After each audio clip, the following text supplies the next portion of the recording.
Hello, I'm Helen from UTS Careers. The things I look for in an interview is how well you answer a behavioural interview question using STAR. STAR stands for Situation, Task, Action and Result.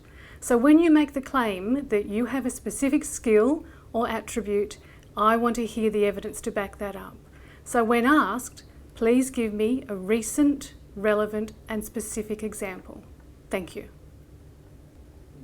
Now we're going to have a look at some examples of how to answer an interview question and perhaps how not to answer an interview question. Enjoy.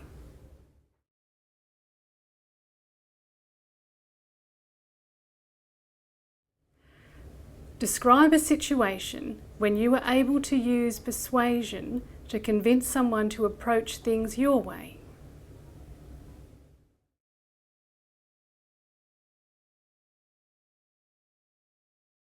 A recent example of when I had to use my persuasion abilities to get someone to see a situation from my point of view was when I was a nursing student recently on a clinical placement. I was working with a registered nurse in a recovery room. We'd cared for a lady and we were on our way to taking her back up to her room when she voiced that she felt like she needed to go to the bathroom.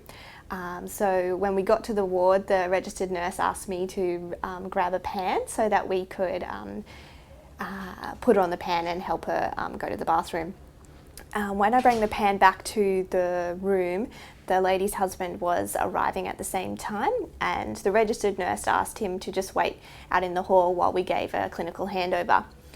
So we went into the room, the lady went on to the pan. She specifically requested that her husband wasn't present for that, for known reasons.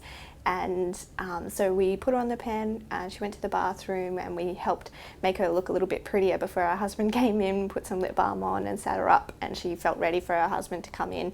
So we opened the door to let him in, and he became very aggressive and was in my face, quite close, and was very angry that he hadn't been allowed into the room straight away to see his wife. It was my task to diffuse the situation so that it didn't escalate any further. The action that I took was that I listened to his point of view and empathised, that he obviously was very stressed. It's a very busy and terrible ordeal to go through, not only for the patient but the families, and the waiting is very difficult.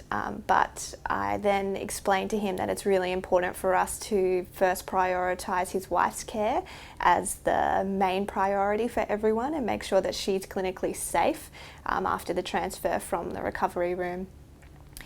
Because I listened to him and empathised with him and validated his point of view, I think he found it easier to listen to my rationale for my actions, and this resulted in him sort of taking a couple of deep breaths and explaining that yes, it is a very difficult time, and he was sorry that he had behaved that way, and I left feeling like we'd been able to care for his wife in a very positive way, but also that he had felt like she had been taken care of as well.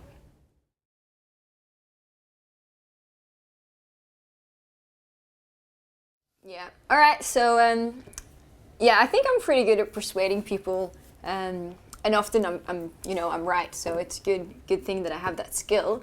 There was this one time we had to do a group work project, and we had to choose a topic, and I was really keen to do mental health because, I have a lot of experience talking to friends and everything that struggle. But then my two other group members, they wanted to aged care, which is, I wasn't interested in doing that. And but they kept saying, oh no, we should do it, and they were 2 and I was 1, and I was just like, I knew that my topic would be better. So I decided to tell them, I told them if we didn't do my topic, I wouldn't do any work. And if they didn't do what the mental health one, because it would be so much better, then I should go and talk to the lecturer and say that they were being difficult, that they wouldn't compromise or try to talk through it. And in the end, they ended up seeing my side of things, and we did it on mental health, and it was amazing. Best project of the class. Yeah, definitely.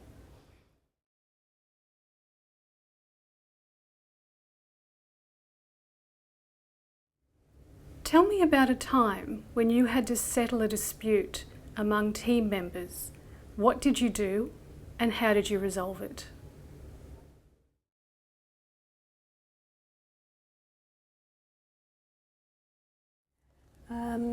One example of a time where I was responsible for settling a dispute between team members was during an evening shift while working as an AIN at an aged care facility. There had been one or two occasions during a previous week and a few shifts where I noticed a slight change in a relationship between two of the other AINs that I worked with. However, on this particular evening, it became clear that the issue was a little bit more serious than I had first thought, and these two employees could no longer work professionally together. They were refusing to communicate or help each other with simple tasks, and they began to argue between themselves in front of patients at the aged care facility. As a member of the team, I felt like it was my responsibility to prevent the situation from escalating any further and to try and identify the cause of the issue between the two AINs and to help resolve it if I could. The first action that I took was to separate the two employees in order to immediately calm the situation down and remove them from the patient view, because it's, the patients don't need to see it. I then proceeded to meet with both members individually to discuss the issues in a place where they felt that they could be honest and open without being contradicted or interrupted by each other. My main objective during these discussions was to gain an understanding of the situation from each person whilst remaining neutral and not taking sides. Following these meetings, I asked both employees whether they felt it would be comfortable to meet together to try and resolve the dispute. And I was there and I guided the situation and the conversation so that it didn't develop into more argument. And then I advised them on the fact that no matter what the issue between them was, the behaviour is not acceptable in the workplace, and that further disputes should be dealt with more professionally. Following the meeting, both the employees returned to work and the atmosphere became more positive straight away. I think by removing the bias completely and giving both employees a chance to discuss their side, they became more open and willing to resolve things.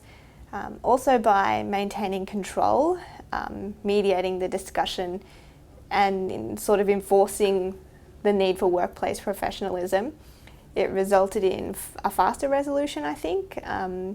And they sort of both realised that in the future they would need to act differently to avoid the situation happening again.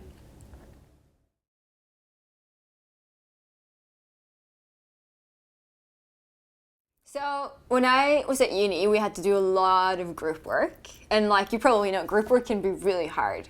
And there's been like so many times where there were group members in my group that just did not get along. And I would always try to like voice my opinion. Like, I'm pretty confident, I'm pretty good at the classes. I feel like I have a very good understanding of what we needed to do in the project.